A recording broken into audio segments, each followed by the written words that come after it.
Ingat lu teh konten kreator yang mempunyai banyak pengikut. Ketika lu posting kayak gini ya, secara otomatis follower lu percaya dan terbukti kan kemarin jagat media sosial gempar gara-gara postingan lu.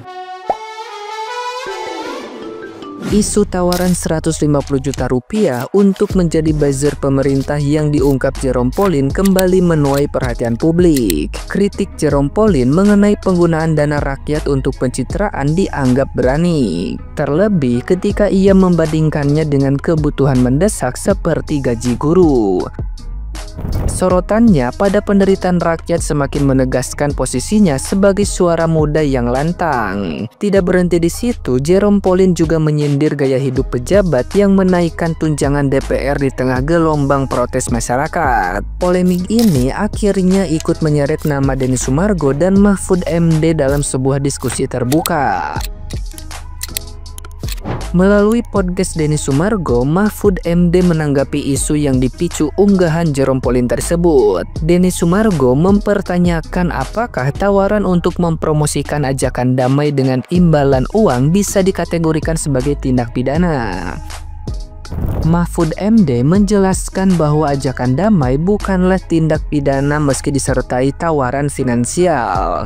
Menurutnya, sebuah perbuatan baru bisa dipidana jika memenuhi unsur perbuatan nyata atau actus reus, serta disertai niat jahat atau mens rea, misalnya memprovokasi kemarahan publik.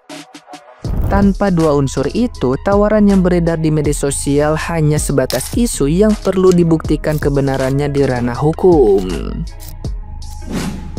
Ini ada yang pengen saya tanya sama Bapak. Kemarin cukup rame Pak isu di sosial media. Anggap nih saya, misalnya pada saat demo dan akhirnya menjadi rusuh ini, kemudian saya menaikkan satu informasi. Saya mendapatkan penawaran Pak. Penawaran untuk mempromosikan satu campaign, di mana campaign itu mengajak orang untuk berdamai dengan tawaran uang sejumlah sekian. Oke. Sedangkan tawaran itu masih belum bisa dibuktikan kebenarannya nih Pak. Apakah fiktif, apakah benar atau tidak? Kalau saya melihat ya, orang menafsirkan sesuatu peristiwa untuk damai, Pak. Istilahnya ada tawaran agar mengkampanyekan damai itu kan bukan tindak pidana. Tawarannya. Iya. Ayo damai yuk, bukan tindak pidana kan. Betul. Lah, lalu Anda menyebabkan kecurigaan itu. Wah, nanti kan tinggal pembuktiannya. Pembuktian itu kalau dipidana kan ada yang utama itu ada actus reusnya. Actus reus itu perbuatan nyata. Anda melakukan ini nih, sudah terbukti itu.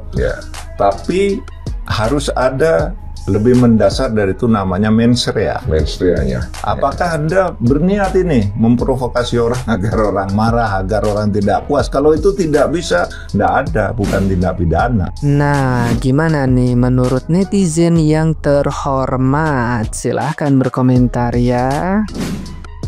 Oke, mau menanggapi isu yang lagi rame, kenapa sih kalian pada nyalahin Jerome Pauline? Kalau menurut gua Jerome itu nggak salah. Yang salah itu yang nge-briefing dia, ya. Yang salah itu yang nge-briefing dia, yang mendesain dia seperti itu.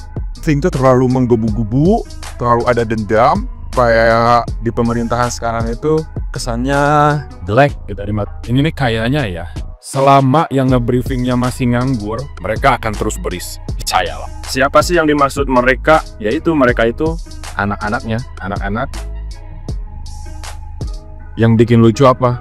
Gak ada hujan, gak ada angin, dia nyenggol Bu Titik. Wah, kompak banget mau menyerangnya. Hamzah, ayo Pak, dia sama Sarah. Gitu ya kok bisa? Udah ya, jadi lupa mau ngomong apa. Pokoknya buat teman-teman tetap semangat, kawal Bapak Presiden kita. Semoga dijauhkan dari provokator-provokator sama isu-isu adu domba. Semoga Presiden kita tetap fokus pada program dan geopolitiknya yang lagi sekarang menggebu-gebu banget. Semangat, semoga dilancarkan. Ya, hidup Sahabat Majority.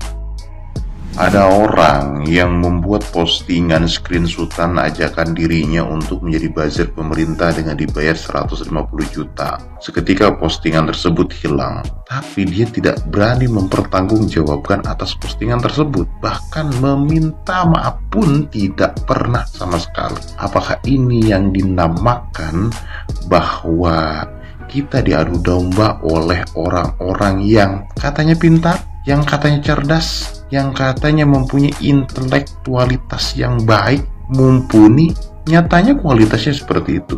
Bahkan hal yang sekecil itu pun yang justru memantik api di masyarakat, dia tidak berani mempertanggungjawabkannya. Seperti inikah cara berpikir mereka, yang justru merekalah yang membuat ini semakin gaduh dan akhirnya menjadi stigma di masyarakat. Ketika ada orang yang berbeda pandangan, dicaplah dibayar 150 juta. Miris sekali. Lain kali kalau misalkan mendapatkan informasi yang belum valid kebenarannya, jangan dulu diposting di sosial media. Ingat, lu teh konten kreator yang mempunyai banyak pengikut. Ketika lu posting kayak gini, ya, secara otomatis follower lu percaya dan terbukti kan. Kemarin jagat media sosial gempar gara-gara postingan elu. Ya, sebagian pengikut elu atau konten kreator yang sefrekuensi sama lu menuduh konten kreator lain sebagai buzzer yang dibayar 150 juta. Dan ketika dicari tahu siapa pengirim pesan berantai yang menawarkan 150 juta kepada konten kreator menawarkan jadi buzzer, tahu nggak? Nomornya nggak jelas ya. Nomornya dipegang oleh anak kecil berusia 10 tahun sekelas Jeremy Pauline yang ahli dalam matematika, perhitungan, perkalian, pembagian. Pinter lah nih anak ya, masih kegocek oleh informasi yang belum valid. Dan setelah ramai, apa yang dilakukan Jeremy Pauline? Apakah dia minta maaf? Telah membuat gaduh, telah memecah belah konten kreator? Kan kagak anjing.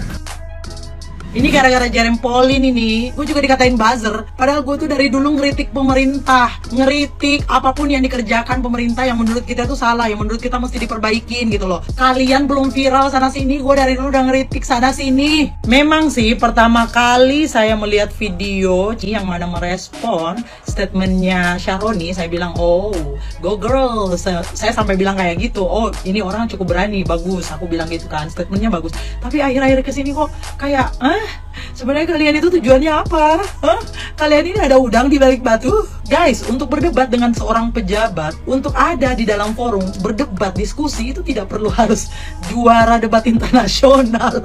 Karena argumen yang baik tidak tergantung dari gelar, tidak tergantung dari prestasi, enggak. Argumen yang baik itu ya tergantung dari logika argumen kamu apa, data kamu apa, faktanya apa. Dan yang paling penting adalah etika dalam menyampaikan pendapat, etika dalam berdebat gitu. Karena kita semuanya masyarakat Indonesia memang punya hak untuk menyampaikan pendapat. Negara kita ini negara demokrasi. Cuman gimana dulu cara menyampaikannya? Terus tendensinya apa dulu nih?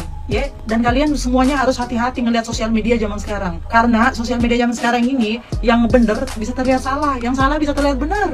Ingat ya teman-teman ya, kalau misalnya mau berdebat dengan orang, mau dengan orang penting atau presiden sekalipun, prestasi itu bukan menjadi satu syarat untuk kalian bisa berdebat dengan orang-orang itu. Yang penting adalah argumen kamu kuat, terus kamu paham dengan apa yang kamu mau debatkan. Terus yang ketiga, keberanian. Dan ini yang keempat ini nggak kalah penting, bijak dalam berpikir gitu loh. Karena saya juga dari kemarin-kemarin mengkritik pemerintah, tetapi ketika argumen saya ini udah meliding masyarakat menjadi salah persepsi, saya jadi kayak oke, saya bakal balas komentar orang. Oh, tujuannya bukan kayak seperti itu. Tujuan saya berkomentar, mengomentari pemerintahan, mengomentari apa yang salah, apa yang harus diperbaiki, bukan untuk memecah belah, bukan untuk membuat pemerintah itu dibenci, bukan. Tetapi tujuan kita adalah supaya pemerintah bisa berbenah diri dan masyarakat lebih sadar kalau misalnya apa yang dilakukan pemerintah ini nggak selalu benar, tetapi ada hal-hal juga yang harus kita koreksi bersama gitu loh. Jadi nggak mohon maaf ya, ngelihat kesini yang perempuan yang dijulukin sebagai Kartini masa depan tuh udah agak-agak lain menurut gue. Sekarang pergerakannya membuat demonstrasi di negara tempat dia tinggal, memajang foto presiden, wakil presiden dengan narasi-narasi yang menurut gue, mohon maaf, anak abah. Jadi kelihatan udah tujuannya.